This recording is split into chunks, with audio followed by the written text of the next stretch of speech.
বাঁধাকপির এই পাকোড়াটা শীতের সন্ধ্যায় এক কাপ চায়ের সাথে গরম গরম খেতে দারুণ মজা লাগে। আর বানানো তো খুবই সহজ, উপকরণও খুব বেশি একটা লাগে না। আসসালামু আলাইকুম এভরিওয়ান, কেমন আছেন সবাই?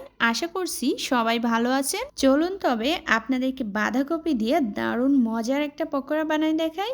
খুব সহজে মাত্র 10 মিনিটে আপনারা বানিয়ে নিতে পারবেন। তো এখানে আমি বাঁধাকপি নিয়ে নিলাম 1 কাপ পরিমাণে। আর বাঁধাকপিটা যতটা সম্ভব হয় কুচি করে কেটে নিতে হবে। এখন এর ভিতরে দিয়ে দিচ্ছি পেঁয়াজ পরিমাণ মতো, কাঁচামরিচ দিয়ে দিয়েছি 2টা কুচি করে, আপনারা চাইলে বাড়িয়ে কমিয়ে নিতে পারেন।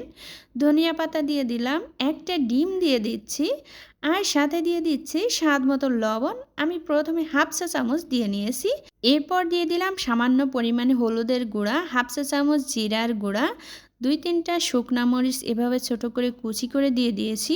আর দিয়ে দিলাম একটা ম্যাগি মশলা। ম্যাগি মশলার জায়গায় আপনারা চাট মশলাও দিতে পারেন।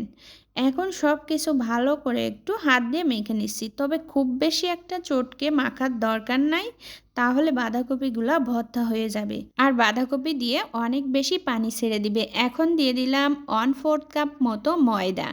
আপনারা চাইলে এখানে চাউলের গুঁড়া দিতে পারেন। আবারও ভালো করে একটু মেখে নিচ্ছি। তো ওই যে বললাম যে আমি খুব বেশি একটা চটকে মাখবো না, চটকে মাখলে হবে কি পানি ছেড়ে দিবে আর বাঁধাকপিটা পাকোড়াটা টাইট হয়ে যাবে। আমি চাচ্ছি যে বাঁধাকপিটা মুখে দিলে একটু বাঁধাকপিটা আলগা আলগা ভাব হবে, খুব বেশি একটা টাইট হবে না পাকোড়াটা, ঠিক আছে? এরপরে এই যে প্যানের ভিতরে একটু ভাজার জন্য তেল দিয়ে দিয়েছি, আর দিয়ে এই পাকোড়াগুলা হালকা করে একটু শেপ দিয়ে দিয়ে দিচ্ছি। তো এখন এই যে একটু ভাজার পরে আমি পাকোড়াগুলো উল্টে দিচ্ছি। পাকোড়াগুলো ভাজতে কিন্তু খুব বেশি একটা সময় লাগবে না, মাত্র 4-5 মিনিট সময় নিয়েই পাকোড়াগুলো ভেজে নেওয়া যাবে। এই পাকোড়াগুলা বানাতে যেমন সহজ, খেতেও কিন্তু তেমনই মজা হয়। আমার কাছে দারুণ লাগে খেতে। খুব অল্প সময়ে তৈরি করে নেওয়া যায়। আমি তো এই শীতের মধ্যে কয়েকবারই এই বাঁধাকপির পাকোড়াটা তৈরি করে থাকি।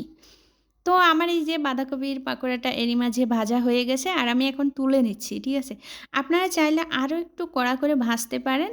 এই পাকোড়াটা গরম গরম খেতে কিন্তু দারুণ মজা হয়।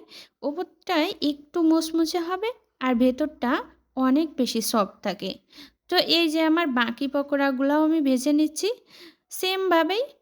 আমি না এই পর্যন্ত যতজনকে এভাবে পকোড়াটা বানিয়ে খাওয়াইছি, তারা কিন্তু অনেক ভালো বলেছে আর তাদের অনেক পছন্দ হয়েছে এই পকোড়াটা। তো এই শীতকালে যদি আমার ঘরে বাঁধাকপি থাকে আর ঝটপট করে কোনো নাস্তা বানাতে হয় খুবই মজাদার করে, তাহলে আমি এই বাঁধাকপির পকোড়াটা তৈরি করি। দারুণ লাগে খেতে, দুর্দান্ত হয়। আর পকোড়াটা বাইরের থেকে একটু মুচমুচে হবে আর ভেতরটা অনেক বেশি সফট হবে। তো একবার বাসায় ট্রাই করে দেখবেন। সবাই ভালো থাকবেন। আল্লাহ হাফেজ।